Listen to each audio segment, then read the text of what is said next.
Hello everyone, मैं आज आपके लिए नया क्वेश्चन लेके आया हूँ। ये क्वेश्चन एनडीए 2025 में आया हुआ क्वेश्चन है। देखिए क्वेश्चन क्या है।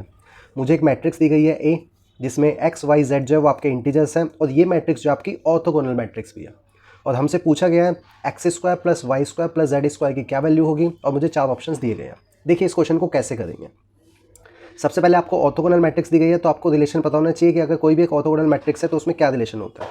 तो मैं यहाँ पे आपका रिलेशन लिख रहा हूँ। कोई भी अगर ऑर्थोगोनल मैट्रिक्स ए है तो ए डॉट उसका ट्रांसपोज अगर मैं उन दोनों की मल्टीप्लाई करता हूँ तो वो मुझे आई के बराबर आता है, राइट। इसी रिलेशन का यूज़ करके मुझे X square plus Y square plus Z square की वैल्यू निकालनी होगी। तो सबसे पहले मुझे ए मैट्रिक्स दी गई है, आप ए ट्रांसपोज निकालते हैं। तो अगर मैं इस मैट्रिक्स का ए ट्रांसपोज निकालूंगा तो आपको सिंपल क्या करना होगा, इस मैट्रिक्स के जो रोज हैं उसको कॉलम की फॉर्म में लिखना होगा, राइट। तो यहाँ पे मैं इस फॉर्म में लिखता हूँ। देखिए मेरी पहली कॉलम जो है, मीन्स मेरी पहली रो जो है उसको आप कॉलम फॉर्म में लिख दीजिए, तो ये आपका हो जाएगा। और अगर आप इसको लिखोगे तो आपको पता चलेगा कि आपका जो ए ट्रांसपोज है वो यही मैट्रिक्स आएगा। आप लिख के देख सकते हैं। मैं यहाँ पे लिख देता हूँ एज इट इज़। अब इसके बाद आपको क्या करना पड़ेगा, ए और ए ट्रांसपोज दोनों की आपको मल्टीप्लाई करनी होगी। चलिए अब मल्टीप्लाई करते हैं। तो जब आप इसको मल्टीप्लाई करेंगे, मैं यहाँ पे मैट्रिक्स लिख देता हूँ।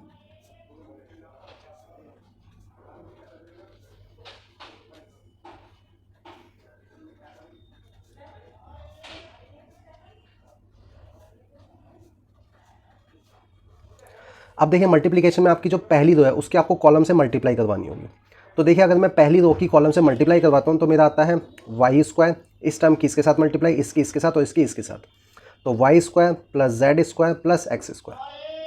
देखिए Y square plus Z square plus X square, और ये चीज़ मेरी किसके बराबर है, आई के बराबर है।